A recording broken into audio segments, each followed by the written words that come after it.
Welcome back. Markets looking lower this morning. Hedge funds advanced for a sixth straight month in the month of August because of energy and activist strategies that led the charge. The HFR fund-weighted composite index, which measures hedge funds, is comprised of 2,000 hedge funds, actually beat the S&P 500 last month.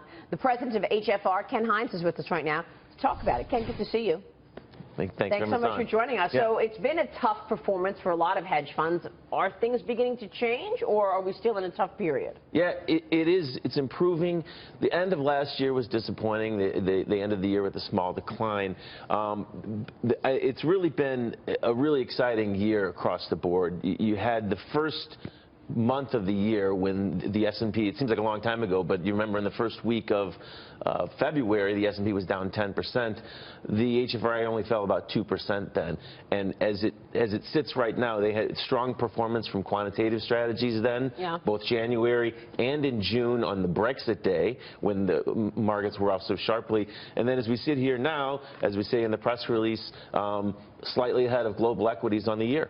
So, but Dagan, as you made the point during the commercial break, money's coming out of hedge funds. Big funds, too. Brevin Howard lost about $3 billion in the first half of the year. The headcount at Tudor is down 15%. Investors are not happy with the performance they're getting from some major players. Overall, in the first half of the year, investor redemptions accounted for roughly a little bit more than 1% of industry capital. You saw $22 billion of what's essentially a $3 trillion industry.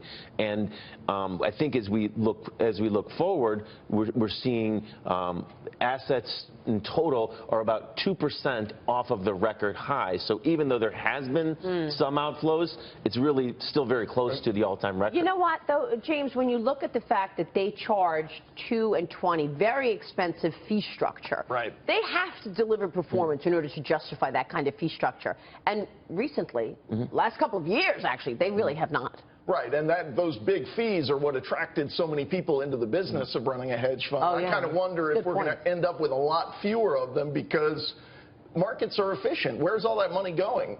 Both out of hedge funds and out of actively managed mutual funds, it's going into index funds. Exchange-traded funds. And you know, people are comfortable with passive investing. I assume this is what a lot of hedge funds are hearing all the time. You know, this Fidelity or Vanguard, or I guess Fidelity has index funds too. You know, pretty cheap compared to 2 and 20.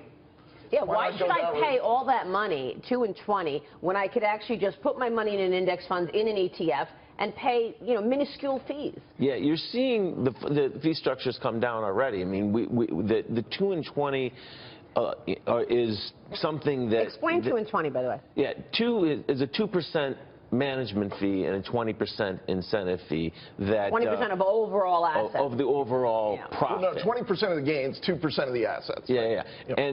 And so that you've already seen that come down. On the average fee has come down to around 1.5%. A lot of funds are coming out. I was talking to a friend of mine just in the last couple of weeks where they're coming out 50 basis points and 10% over a 5% hurdle. And a 5% and a hurdle is very interesting as well. And I'll explain what that is. That means that the incentive fee isn't charged anything until it reaches a certain benchmark, such as a lot of times they use either the risk-free rate or the S&P 500 or an equity market benchmark, whereas your incentive fee is 0 until you beat the benchmark thing that is established. And that's becoming increasingly common.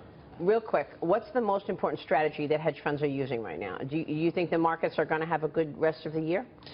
The most important strategy is event-driven. This strategy. So we've got the election coming up. Is that the kind of event that you're looking at that may help hedge funds? Well, event-driven is more sort of finance transactional stuff. I think the election is more of a macro event, but both of them are certainly very relevant. Well, they think they've got a friend in Hillary if she gets elected. I'll tell you that.